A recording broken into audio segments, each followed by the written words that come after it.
ಓಂ ಶಾಂತಿ. ಇಂದಿನ ಪರಮಾತ್ಮನ ಮಹಾವಾಕ್ಯ ಮುರುಳಿ ದಿನಾಂಕ 21-2-2024. ಬಾಪ್ತಾದ ಮಧುಬನ. ಮಧುರ ಮಕ್ಕಳೇ, ಜ್ಞಾನ ಅನ್ನುವ ಖಡ್ಗದಲ್ಲಿ ಯೋಗದ ಹರಿತ ಇರಬೇಕು, ಆಗ ನೀವು ವಿಜಯಿಗಳಾಗುತ್ತೀರಾ. ಜ್ಞಾನ ಅನ್ನುವ ಖಡ್ಗದಲ್ಲಿ ಯೋಗದ ಹರಿತ ಇದ್ದಾಗ ನಿಮ್ಮ ಜ್ಞಾನದ ಪ್ರಭಾವ ಅವಶ್ಯವಾಗಿ ಆಗುತ್ತದೆ. ಇಂದಿನ ಪ್ರಶ್ನೆಯಾಗಿದೆ, ನೀವು ಈಶ್ವರನ ಸಂದೇಶಗಳಾಗಿದ್ದೀರಾ? ನೀವೀಗ ಇಡೀ ಜಗತ್ತಿನವರಿಗೆ ಯಾವ ಸಂದೇಶವನ್ನು ನೀಡಬೇಕು? ಉತ್ತರ, ಇಡೀ ಜಗತ್ತಿನ ಜನರಿಗೆ ನೀವೀಗ ಸಂದೇಶವನ್ನು ನೀಡಬೇಕು. ಪರಮಾತ್ಮ ತಂದೆ ತಿಳಿಸಿದ್ದಾರೆ, ನೀವೆಲ್ಲರೂ ಸ್ವಯಂವನ್ನು ಆತ್ಮ ಎಂದು ತಿಳಿದುಕೊಳ್ಳಿ, ದೇಹಾಭಿಮಾನವನ್ನು ತ್ಯಾಗ ಮಾಡಿ, ತಂದೆಯಾದ ನನ್ನೊಬ್ಬನನ್ನೇ ನೆನಪು ಮಾಡಿ, ಆಗ ನಿಮ್ಮ ತಲೆಯ ಮೇಲಿರುವ ಪಾಪದ ಹೊರೆ ಸಮಾಪ್ತಿಯಾಗುತ್ತದೆ. ಒಬ್ಬ ತಂದೆಯ ನೆನಪಿನಿಂದ ನೀವು ಪಾವನ ಆಗುತ್ತೀರಾ. ಅಂತರ್ಮುಖಿ ಮಕ್ಕಳೇ, ಇಂತಹ ಸಂದೇಶವನ್ನು ಎಲ್ಲರಿಗೂ ತಿಳಿಸಲು ಸಾಧ್ಯ.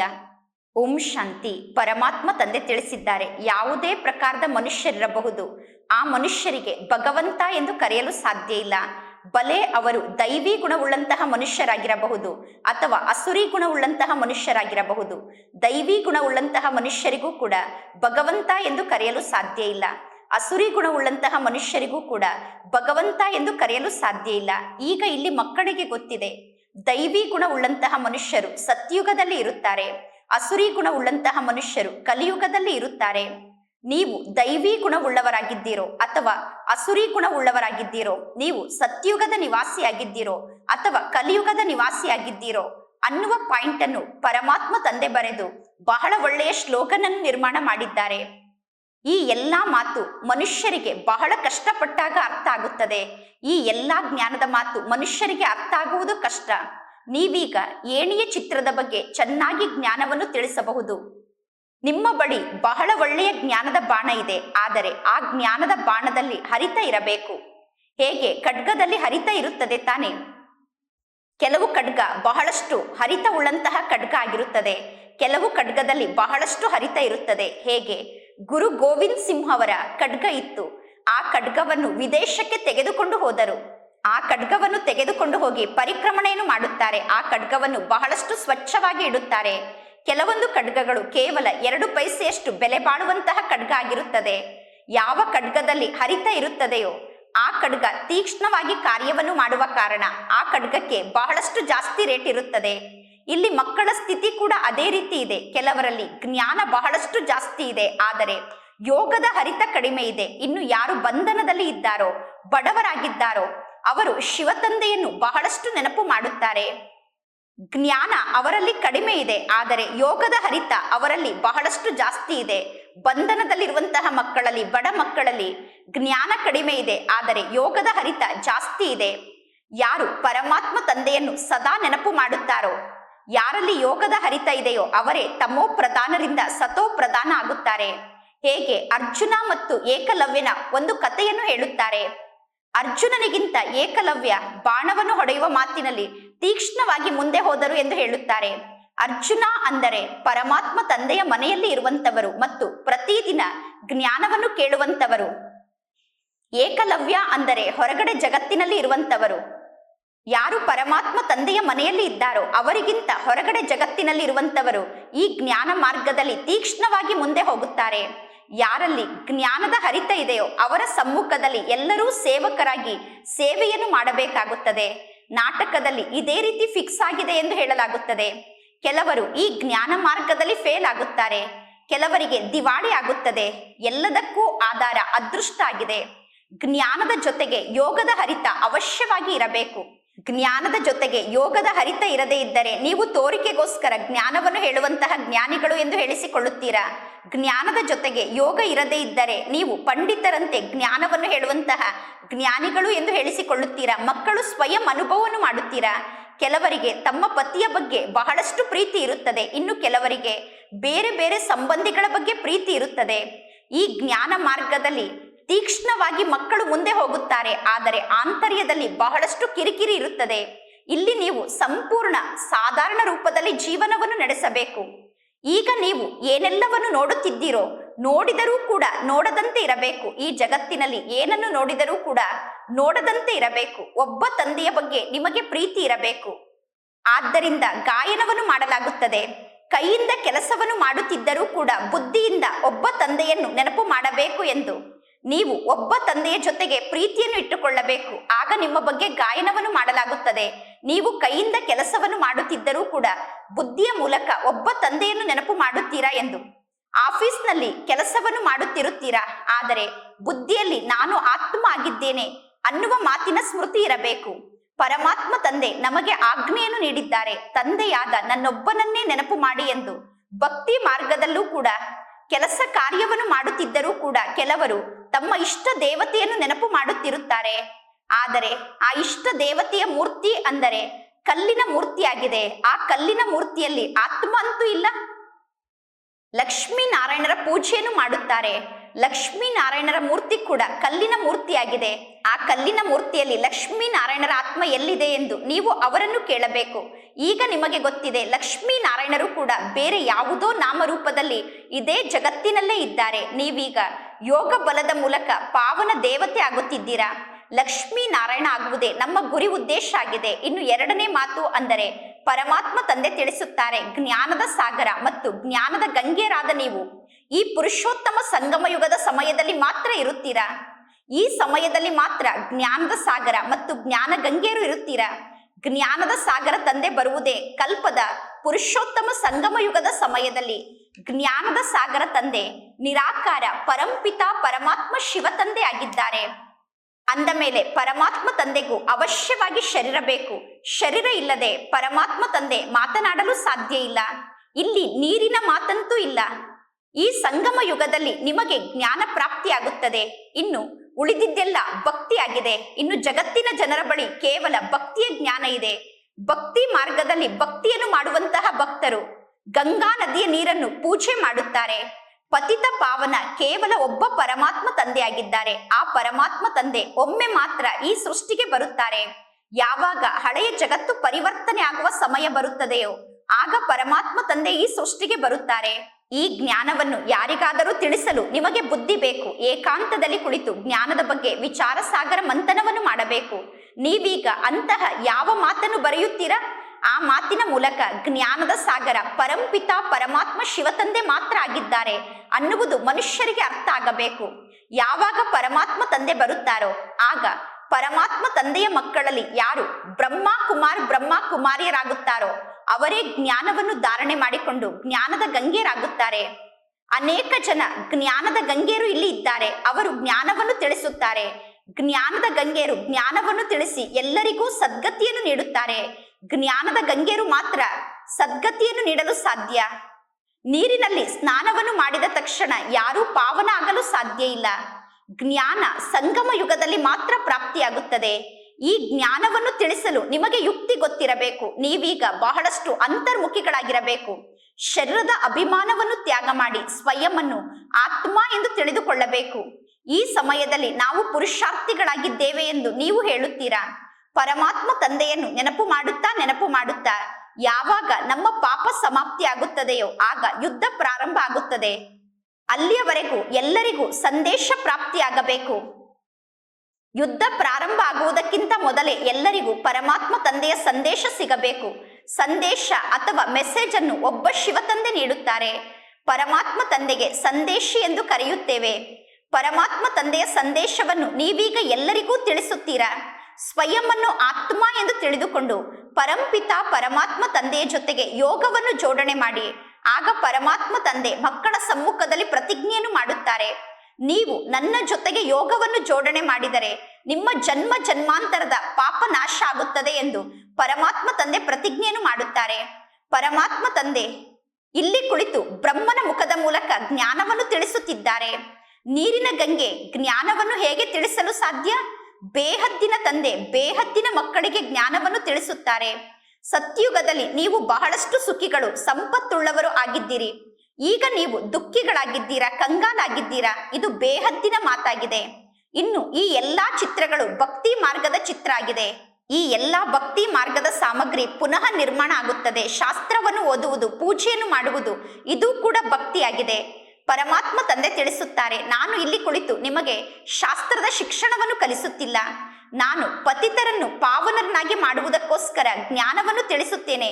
ಪತಿತರಾಗಿರುವ ನಿಮ್ಮನ್ನು ಪಾವನರನ್ನಾಗಿ ಮಾಡುವುದಕ್ಕೋಸ್ಕರ ನಾನೀಗ ನಿಮಗೆ ಜ್ಞಾನವನ್ನು ತಿಳಿಸುತ್ತೇನೆ. ನೀವೀಗ ಸ್ವಯಂ ಅನ್ನು ಆತ್ಮ ಎಂದು ತಿಳಿದುಕೊಳ್ಳಿ.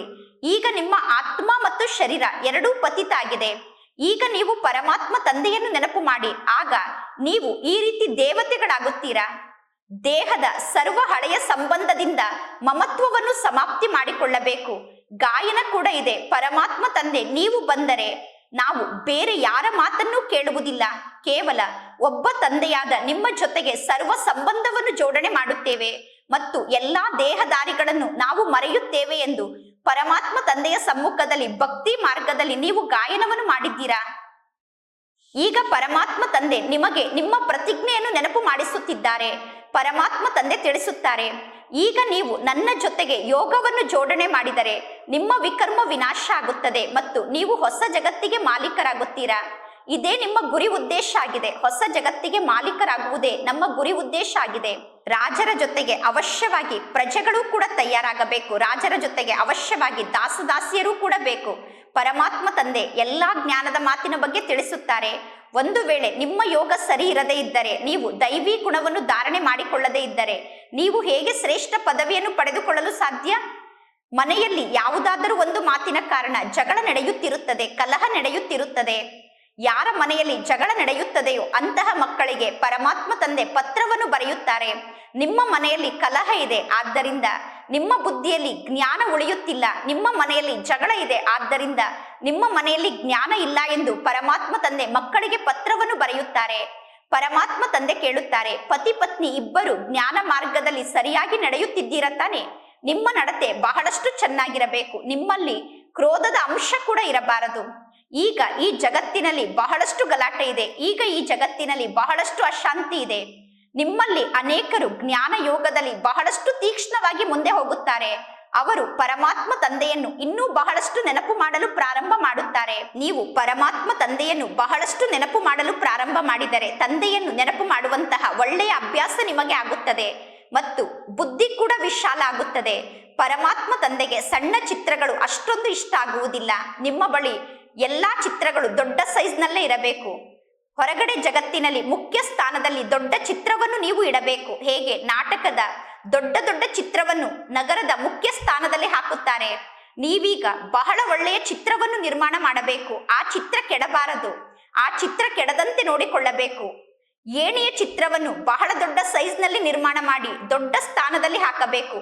ಎಲ್ಲರ ದೃಷ್ಟಿ ಆ ಏಣಿಯ ಚಿತ್ರದ ಮೇಲೆ ಬೀಳಬೇಕು. ಅಂತಹ ಒಳ್ಳೆಯ ಸ್ಥಾನದಲ್ಲಿ ಏಣಿಯ ಚಿತ್ರವನ್ನು ಹಾಕಬೇಕು.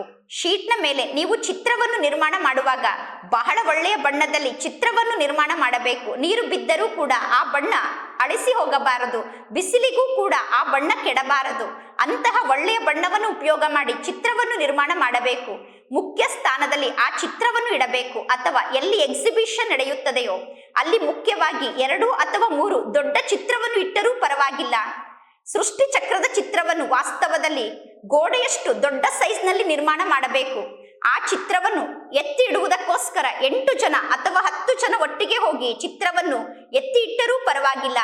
ದೂರದಿಂದ ಯಾರೇ ಚಿತ್ರವನ್ನು ನೋಡಿದರೂ ಕೂಡ ಅವರಿಗೆ ಜ್ಞಾನ ಸ್ಪಷ್ಟವಾಗಿ ಅರ್ಥ ಆಗಬೇಕು. ಸತ್ಯುಗದಲ್ಲಿ ಇಷ್ಟೆಲ್ಲಾ ಧರ್ಮ ಇರುವುದಿಲ್ಲ ಅನ್ನುವುದು ಅವರಿಗೆ ಸ್ಪಷ್ಟವಾಗಿ ಗೊತ್ತಾಗಬೇಕು. ಉಳಿದ ಎಲ್ಲಾ ಧರ್ಮದವರು ನಂತರ ಬರುತ್ತಾರೆ.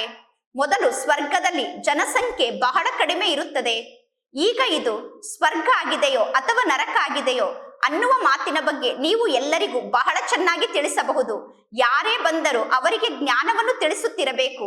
ನಿಮ್ಮ ಬಳಿ ದೊಡ್ಡ ದೊಡ್ಡ ಚಿತ್ರ ಇರಬೇಕು. ಹೇಗೆ ಪಾಂಡವರ ದೊಡ್ಡ ಸೈಜ್ನ ಮೂರ್ತಿಯನ್ನು ನಿರ್ಮಾಣ ಮಾಡುತ್ತಾರೆ, ನೀವೆಲ್ಲರೂ ಕೂಡ ಪಾಂಡವರಾಗಿದ್ದೀರಾ. ಶಿವತಂದೆ ಸಂಗಮ ಯುಗದಲ್ಲಿ ಮಕ್ಕಳಿಗೆ ಶಿಕ್ಷಣವನ್ನು ಕಲಿಸುತ್ತಾರೆ. ಶ್ರೀಕೃಷ್ಣ ಸತ್ಯಯುಗದ ಮೊದಲನೇ ರಾಜಕುಮಾರ ಆಗಿದ್ದಾರೆ. ನೀವೀಗ ಜ್ಞಾನವನ್ನು ತಿಳಿಸುತ್ತಾ ನಿಮ್ಮ ರಾಜ್ಯವನ್ನು ಸ್ಥಾಪನೆ ಮಾಡಿಕೊಳ್ಳುತ್ತೀರಾ. ಕೆಲವರು ಈ ಜ್ಞಾನದ ಶಿಕ್ಷಣವನ್ನು ಕಲಿಯುತ್ತಾ ಜ್ಞಾನ ಮಾರ್ಗವನ್ನೇ ಬಿಟ್ಟು ಹೋಗುತ್ತಾರೆ. ಶಾಲೆಯಲ್ಲೂ ಕೂಡ ಕೆಲವರಿಗೆ ಶಿಕ್ಷಣವನ್ನು ಕಲಿಯಲು ಸಾಧ್ಯ ಆಗದೇ ಇದ್ದರೆ ಅವರು ಶಿಕ್ಷಣವನ್ನು ಕಲಿಯುವುದನ್ನು ಬಿಟ್ಟು ಬಿಡುತ್ತಾರೆ. ಇಲ್ಲೂ ಕೂಡ ಇಂತಹ ಅನೇಕ ಮಕ್ಕಳಿದ್ದಾರೆ. ಅವರು ಜ್ಞಾನದ ಶಿಕ್ಷಣವನ್ನು ಕಲಿಯುವುದನ್ನು ಬಿಟ್ಟು ಬಿಟ್ಟಿದ್ದಾರೆ. ಅವರು ಪುನಃ ಸ್ವರ್ಗದಲ್ಲಿ ಬರುತ್ತಾರೋ ಅಥವಾ ಇಲ್ಲವೋ ಪರಮಾತ್ಮ ತಂದೆ ತಿಳಿಸುತ್ತಾರೆ, ನಾನು ವಿಶ್ವಕ್ಕೆ ಮಾಲೀಕ ಆಗಿದ್ದೇನೆ. ನನ್ನ ಮೂಲಕ ಜ್ಞಾನದ ಎರಡೇ ಶಬ್ದವನ್ನು ಕೇಳಿದರೂ ಕೂಡ ಅವರು ಅವಶ್ಯವಾಗಿ ಸ್ವರ್ಗದಲ್ಲಿ ಬರುತ್ತಾರೆ. ಮುಂದೆ ಹೋದಂತೆ ಅನೇಕರು ಜ್ಞಾನವನ್ನು ಕೇಳುತ್ತಾರೆ. ಈಗ ಇಲ್ಲಿ ನಿಮ್ಮ ಸಂಪೂರ್ಣ ರಾಜಧಾನಿ ಸ್ಥಾಪನೆ ಆಗುತ್ತದೆ. ಕಲ್ಪದ ಮೊದಲಿನಂತೆ ನಿಮ್ಮ ರಾಜ್ಯ ಸ್ಥಾಪನೆ ಆಗುತ್ತಿದೆ.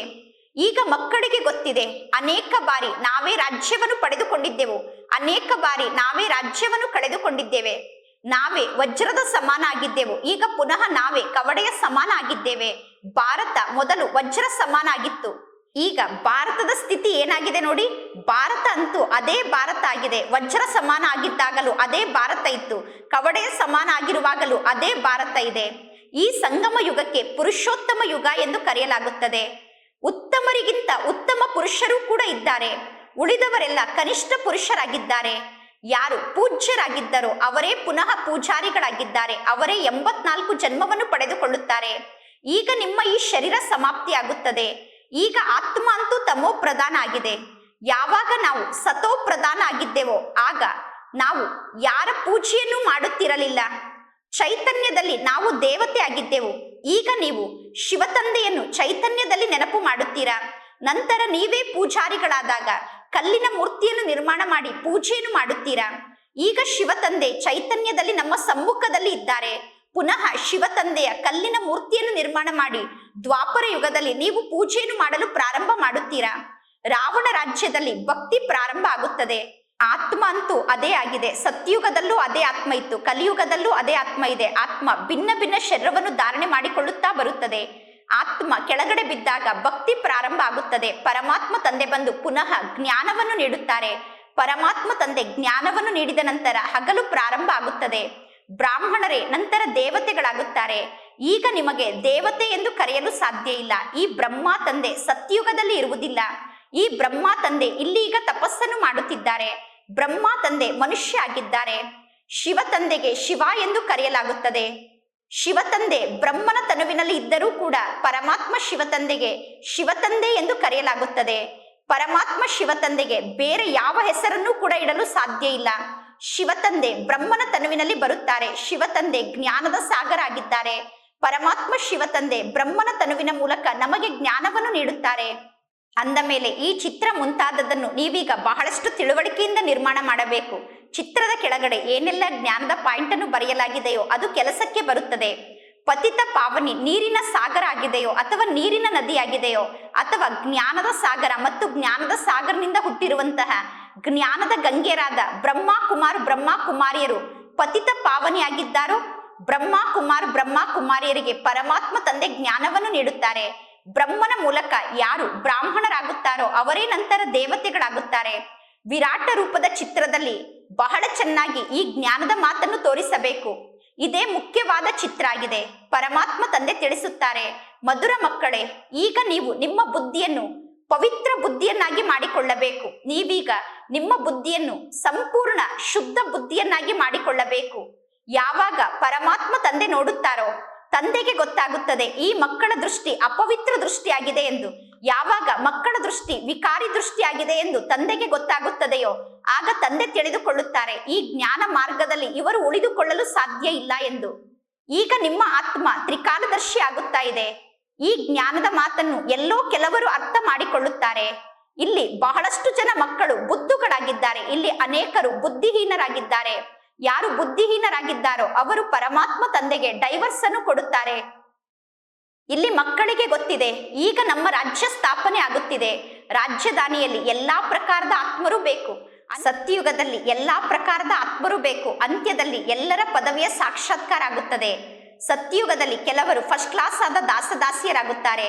ಫಸ್ಟ್ ಕ್ಲಾಸ್ ಆದ ದಾಸಿಯರು ಕೃಷ್ಣನಿಗೆ ಪಾಲನೆಯನ್ನು ಕೊಡುತ್ತಾರೆ. ಕೆಲವರು ಪಾತ್ರೆಯನ್ನು ತೊಳೆಯುವಂತಹ ದಾಸಿಯರು ಇರುತ್ತಾರೆ. ಕೆಲವರು ಕೃಷ್ಣನಿಗೆ ಊಟವನ್ನು ಮಾಡಿಸುವಂತಹ ದಾಸಿಯರು ಇರುತ್ತಾರೆ. ಕೆಲವರು ಕ್ಲೀನಿಂಗ್ ಅನ್ನು ಮಾಡುವಂತಹ ದಾಸಿಯರು ಇರುತ್ತಾರೆ. ಎಲ್ಲಾ ಪ್ರಕಾರದ ಸೇವೆಯನ್ನು ಮಾಡುವಂತಹ ದಾಸಿಯರು ಸತ್ಯಯುಗದಲ್ಲಿ ಇರುತ್ತಾರೆ. ಆ ಎಲ್ಲಾ ದಾಸಿಯರು ಈಗ ಈ ಸಂಗಮ ಯುಗದಲ್ಲೇ ಹುಟ್ಟಿಕೊಳ್ಳುತ್ತಾರೆ. ಫಸ್ಟ್ ನಂಬರ್ನಲ್ಲಿ ಬರುವಂತವರು ಅವಶ್ಯವಾಗಿ ಒಳ್ಳೆಯ ಪದವಿಯನ್ನು ಪಡೆದುಕೊಳ್ಳುತ್ತಾರೆ. ಯಾರು ಒಳ್ಳೆಯ ಪದವಿಯನ್ನು ಪಡೆದುಕೊಳ್ಳುತ್ತಾರೋ ಅವರನ್ನು ನೋಡಿದ ತಕ್ಷಣ ಇವರು ಒಳ್ಳೆಯ ಪದವಿಯನ್ನು ಪಡೆದುಕೊಳ್ಳುತ್ತಾರೆ ಎಂದು ಅನುಭವ ಆಗುತ್ತದೆ. ಪರಮಾತ್ಮ ತಂದೆಗೆ ಮಕ್ಕಳನ್ನು ನೋಡಿದ ತಕ್ಷಣ ಅನುಭವ ಆಗುತ್ತದೆ ಈ ಮಕ್ಕಳು ಬಹಳ ಚೆನ್ನಾಗಿ ಮುರಳಿಯನ್ನು ನುಡಿಸುತ್ತಾರೆ, ಆದರೆ ಮಕ್ಕಳಲ್ಲಿ ಯೋಗ ಬಹಳ ಕಡಿಮೆ ಇದೆ ಎಂದು. ಕೆಲವರ ಪರಿವಾರದಲ್ಲಿ ಪತ್ನಿ ಜ್ಞಾನ ಮಾರ್ಗದಲ್ಲಿ ಪತಿಗಿಂತ ಬಹಳಷ್ಟು ತೀಕ್ಷ್ಣವಾಗಿ ಮುಂದೆ ಹೋಗುತ್ತಾರೆ. ಒಬ್ಬರು ಜ್ಞಾನ ಮಾರ್ಗದಲ್ಲಿ ಇದ್ದಾರೆ, ಇನ್ನೊಬ್ಬರು ಜ್ಞಾನ ಮಾರ್ಗವನ್ನೇ ಬಿಟ್ಟು ಹೋಗುತ್ತಾರೆ. ಕೆಲವರ ಮನೆಯಲ್ಲಿ ಪತ್ನಿ ಪತಿಗಿಂತ ಜ್ಞಾನ ಮಾರ್ಗದಲ್ಲಿ ತೀಕ್ಷ್ಣವಾಗಿ ಮುಂದೆ ಹೋಗುತ್ತಾರೆ. ಒಬ್ಬರು ಜ್ಞಾನ ಮಾರ್ಗದಲ್ಲಿ ಇರುತ್ತಾರೆ, ಇನ್ನೊಬ್ಬರು ಜ್ಞಾನ ಮಾರ್ಗದಲ್ಲಿ ಇರುವುದಿಲ್ಲ. ಪರಮಾತ್ಮ ತಂದೆ ತಿಳಿಸುತ್ತಾರೆ, ನಿಮ್ಮ ಪ್ರವೃತ್ತಿಯ ರಥದ ಒಂದು ಚಕ್ರ ಸರಿ ಇಲ್ಲ ಎಂದು. ಒಬ್ಬರು ಇನ್ನೊಬ್ಬರಿಗೆ ಎಚ್ಚರಿಕೆಯನ್ನು ನೀಡಬೇಕು, ಏಕೆಂದರೆ ಇದು ಪ್ರವೃತ್ತಿ ಮಾರ್ಗ ಆಗಿದೆ. ಜೋಡಿ ಇಬ್ಬರೂ ಕೂಡ ಒಂದೇ ರೀತಿ ಇರಬೇಕು. ನಿಮ್ಮ ಪತಿಯನ್ನು ನೀವೀಗ ನಿಮ್ಮ ಸಮಾನ ಮಾಡಿಕೊಳ್ಳಬೇಕು, ಒಬ್ಬರು ಇನ್ನೊಬ್ಬರನ್ನು ನಿಮ್ಮ ಸಮಾನ ಮಾಡಿಕೊಳ್ಳಬೇಕು. ಅಂತ್ಯದಲ್ಲಿ ನೀವು ಈ ಜಗತ್ತನ್ನೇ ಮರೆಯುತ್ತೀರಾ. ಈಗ ನಿಮಗೆ ಗೊತ್ತಿದೆ, ನಾವು ಹಂಸ ಆಗಿದ್ದೇವೆ, ಅವರು ಬಕಪಕ್ಷಿ ಆಗಿದ್ದಾರೆ ಎಂದು. ಕೆಲವರಲ್ಲಿ ಕೆಲವು ಅವಗುಣ ಇರುತ್ತದೆ. ಒಬ್ಬರಲ್ಲಿ ಒಂದು ಪ್ರಕಾರದ ಅವಗುಣ ಇದ್ದರೆ ಇನ್ನೊಬ್ಬರಲ್ಲಿ ಇನ್ನೊಂದು ಪ್ರಕಾರದ ಅವಗುಣ ಇರುತ್ತದೆ. ಆಗ ಪರಸ್ಪರರ ಮಧ್ಯದಲ್ಲಿ ಬಹಳಷ್ಟು ಮತಭೇದ ಆಗುತ್ತದೆ, ಪರಸ್ಪರರ ಮಧ್ಯದಲ್ಲಿ ಆಗ ಜಗಳ ನಡೆಯುತ್ತದೆ. ಅಂದ ಮೇಲೆ ಈ ಜ್ಞಾನ ಮಾರ್ಗದಲ್ಲಿ ನೀವು ಬಹಳಷ್ಟು ಪರಿಶ್ರಮವನ್ನು ಪಡಬೇಕು. ಹಾಗೆ ನೋಡಿದರೆ ಈ ಜ್ಞಾನ ಮಾರ್ಗ ಬಹಳಷ್ಟು ಸಹಜ ಮಾರ್ಗ ಆಗಿದೆ. ಸೆಕೆಂಡ್ನಲ್ಲಿ ಜೀವನ್ ಮುಕ್ತಿ ಪ್ರಾಪ್ತಿಯಾಗುತ್ತದೆ. ಒಂದು ಕವಡೆಯಷ್ಟು ಹಣವನ್ನು ನೀವು ಖರ್ಚು ಮಾಡದೇ ಇದ್ದರೂ ಕೂಡ ನೀವು ಸರ್ವಶ್ರೇಷ್ಠ ಪದವಿಯನ್ನು ಪಡೆದುಕೊಳ್ಳಬಹುದು. ಯಾರು ಬಡವರಾಗಿದ್ದಾರೋ ಅವರು ಬಹಳ ಚೆನ್ನಾಗಿ ಸೇವೆಯನ್ನು ಮಾಡುತ್ತಾರೆ. ಪರಮಾತ್ಮ ತಂದೆಗೆ ಗೊತ್ತಿದೆ ಯಾರು ಈ ಯಜ್ಞಕ್ಕೆ ಖಾಲಿ ಕೈಯಲ್ಲಿ ಬಂದಿದ್ದಾರೆ ಎಂದು. ಯಾರು ಬಹಳಷ್ಟು ಸಂಪತ್ತನ್ನು ಈ ಯಜ್ಞಕ್ಕೆ ತೆಗೆದುಕೊಂಡು ಬಂದರೋ ಅವರು ಇಂದು ಜ್ಞಾನ ಮಾರ್ಗದಲ್ಲಿ ಇಲ್ಲ, ಮತ್ತು ಇಲ್ಲಿ ಬಡವರು ಬಹಳ ಶ್ರೇಷ್ಠ ಪದವಿಯನ್ನು ಪಡೆದುಕೊಳ್ಳುತ್ತಿದ್ದಾರೆ. ಒಳ್ಳೆಯದು. ಮಧುರಾತಿ ಮಧುರ ಅಗಲಿ ಹೋಗಿ ಮರಳಿ ಸಿಕ್ಕಿರುವ ಮಕ್ಕಳ ಪ್ರತಿ ಮಾತ್ಪಿತಾ ಬಾಪ್ತಾದರವರ ನೆನಪು, ಪ್ರೀತಿ ಹಾಗೂ ಸುಪ್ರಭಾತ. ಆತ್ಮಿಕ ಮಕ್ಕಳಿಗೆ ಆತ್ಮಿಕ ತಂದೆಯ ನಮಸ್ತೆ, ಆತ್ಮಿಕ ತಂದೆಗೆ ಆತ್ಮಿಕ ಮಕ್ಕಳ ನೆನಪು, ಪ್ರೀತಿ ಹಾಗೂ ನಮಸ್ತೆ ನಮಸ್ತೆ ನಮಸ್ತೆ. ಧಾರಣೆಗೋಸ್ಕರ ಮುಖ್ಯ ಸಾರ. ಫಸ್ಟ್ ಪಾಯಿಂಟ್, ಜ್ಞಾನದ ಖಡ್ಗದಲ್ಲಿ ಯೋಗದ ಹರಿತವನ್ನು ತುಂಬುವುದಕ್ಕೋಸ್ಕರ ಕರ್ಮವನ್ನು ಮಾಡುತ್ತಿದ್ದರು ಅಂತರ್ಮುಖಿಗಳಾಗುವಂತಹ ಅಭ್ಯಾಸವನ್ನು ಮಾಡಬೇಕು. ನಾನು ಆತ್ಮ ಆಗಿದ್ದೇನೆ ಅನ್ನುವ ಸ್ಮೃತಿಯಲ್ಲಿರಬೇಕು. ಆತ್ಮನಾದ ನನಗೆ ನಿರಂತರ ತಂದೆಯಾದ ನನ್ನನ್ನು ನೆನಪು ಮಾಡು ಎಂದು ಪರಮಾತ್ಮ ತಂದೆ ಆಜ್ಞೆಯನ್ನು ನೀಡಿದ್ದಾರೆ ಅನ್ನುವ ಸ್ಮೃತಿ ಸದಾ ಇರಬೇಕು. ಒಬ್ಬ ತಂದೆಯ ಜೊತೆಗೆ ಸತ್ಯ ಪ್ರೀತಿಯನ್ನು ಇಟ್ಟುಕೊಳ್ಳಬೇಕು. ದೇಹ ಮತ್ತು ದೇಹದ ಸಂಬಂಧಿಗಳ ಬಗ್ಗೆ ಇರುವ ಮಮತ್ವವನ್ನು ಸಮಾಪ್ತಿ ಮಾಡಿಕೊಳ್ಳಬೇಕು. ಸೆಕೆಂಡ್ ಪಾಯಿಂಟ್, ಪ್ರವೃತ್ತಿಯಲ್ಲಿ ಇದ್ದರೂ ಕೂಡ ಒಬ್ಬರು ಇನ್ನೊಬ್ಬರಿಗೆ ಎಚ್ಚರಿಕೆಯನ್ನು ನೀಡಿ ಹಂಸಾಗಿ ಶ್ರೇಷ್ಠ ಪದವಿಯನ್ನು ಪಡೆದುಕೊಳ್ಳಬೇಕು. ಕ್ರೋಧದ ಅಂಶವನ್ನು ಕೂಡ ಸಮಾಪ್ತಿ ಮಾಡಿಕೊಳ್ಳಬೇಕು. ಈಗ ನಮ್ಮ ಬುದ್ಧಿಯನ್ನು ಶುದ್ಧ ಪವಿತ್ರ ಬುದ್ಧಿಯನ್ನಾಗಿ ಮಾಡಿಕೊಳ್ಳಬೇಕು. ಇಂದಿನ ವರದಾನ ಆಗಿದೆ, ಸಾಕ್ಷಿಯಾಗಿ ಕರ್ಮೇಂದ್ರಿಯದ ಮೂಲಕ ಕರ್ಮವನ್ನು ಮಾಡಿಸುವಂತಹ ಕರ್ತಾತನದ ಭಾವನೆಯಿಂದ ಮುಕ್ತಾಗಿ ಅಶರೀರಿಗಳಾಗಿ ಯಾವಾಗ ಬೇಕೋ ಆಗ ಶರೀರದಲ್ಲಿ ಬನ್ನಿ ಮತ್ತು ಯಾವಾಗ ಬೇಕೋ ಆಗ ಶರೀರದಿಂದ ಭಿನ್ನಾಗಿ ಅಶರೀರಿಯಾಗಿ ಬಿಡಿ. ಯಾವುದಾದರೂ ಒಂದು ಕರ್ಮವನ್ನು ಮಾಡುವ ಸಮಯ ಬಂದಾಗ ಕರ್ಮೇಂದ್ರಿಯದ ಆಧಾರವನ್ನು ತೆಗೆದುಕೊಳ್ಳಿ. ಆದರೆ ಕರ್ಮೇಂದ್ರಿಯದ ಆಧಾರವನ್ನು ತೆಗೆದುಕೊಂಡಿರುವಂತಹ ಆತ್ಮ ನಾನಾಗಿದ್ದೇನೆ ಅನ್ನುವುದನ್ನು ಮರೆಯಬೇಡಿ. ನಾನು ಮಾಡುವಂತಹ ಆತ್ಮ ಅಲ್ಲ, ನಾನು ಕರ್ಮೇಂದ್ರಿಯದ ಮೂಲಕ ಕಾರ್ಯವನ್ನು ಮಾಡಿಸುವಂತಹ ಆತ್ಮ ಆಗಿದ್ದೇನೆ. ಹೇಗೆ ಅನ್ಯರ ಮೂಲಕ ಕಾರ್ಯವನ್ನು ಮಾಡಿಸುತ್ತೀರೋ, ಅನ್ಯರ ಮೂಲಕ ಕಾರ್ಯವನ್ನು ಮಾಡಿಸುವ ಸಮಯದಲ್ಲಿ ಆ ಕಾರ್ಯದಿಂದ ನಾನು ಸ್ವಯಂ ಭಿನ್ನ ಆಗಿದ್ದೇನೆ ಎಂದು ತಿಳಿದುಕೊಳ್ಳುತ್ತೀರಾ? ಅದೇ ರೀತಿ ಸಾಕ್ಷಿಯಾಗಿ ಕರ್ಮೇಂದ್ರಿಯದ ಮೂಲಕ ಕಾರ್ಯವನ್ನು ಮಾಡಿಸಿ ನಾನು ಕರ್ತ ಆಗಿದ್ದೇನೆ ಅನ್ನುವ ಭಾವನೆಯಿಂದ ಮುಕ್ತಾಗಿ ಅಶರೀರಿ ಆಗಿಬಿಡಿ. ಯಾವಾಗ ಕರ್ಮೇಂದ್ರಿಯದ ಮೂಲಕ ಕಾರ್ಯವನ್ನು ಮಾಡಿಸುತ್ತೀರೋ ಆಗ ನಾನು ಕರ್ತ ಆಗಿದ್ದೇನೆ ಅನ್ನುವ ಭಾವನೆಯಿಂದ ಮುಕ್ತಾಗಿ ಅಶರೀರಿ ಆಗುತ್ತೀರಾ. ಕರ್ಮವನ್ನು ಮಾಡುತ್ತಿದ್ದರೂ ಕೂಡ ಮಧ್ಯ ಮಧ್ಯದಲ್ಲಿ 1 ನಿಮಿಷ ಅಥವಾ 2 ನಿಮಿಷ ಅಶರೀರಿ ಆಗುವಂತಹ ಅಭ್ಯಾಸವನ್ನು ಮಾಡಿ. ಅಂತಿಮ ಸಮಯದಲ್ಲಿ ಇದೇ ಅಭ್ಯಾಸ ನಿಮಗೆ ಸಹಯೋಗವನ್ನು ನೀಡುತ್ತದೆ. ಇಂದಿನ ಸ್ಲೋಗನ್ ಆಗಿದೆ, ವಿಶ್ವದ ಮಹಾರಾಜ ಆಗಬೇಕು ಅಂದರೆ ಇಡೀ ವಿಶ್ವದ ಆತ್ಮರಿಗೆ ಶಕ್ತಿಯ ಕಿರಣವನ್ನು ನೀಡುವಂತಹ ಸೇವೆಯನ್ನು ಮಾಡಿ. ಇಡೀ ವಿಶ್ವದಲ್ಲಿರುವ ಎಲ್ಲಾ ಆತ್ಮರಿಗೂ ಶಕ್ತಿಯ ಪ್ರಕಂಪನವನ್ನು ನೀಡುವಂತಹ ಸೇವೆಯನ್ನು ಮಾಡಿದರೆ ನಾವು ವಿಶ್ವಕ್ಕೆ ಮಹಾರಾಜ ಆಗಲು ಸಾಧ್ಯ. ಒಳ್ಳೆಯದು. ಓಂ ಶಾಂತಿ.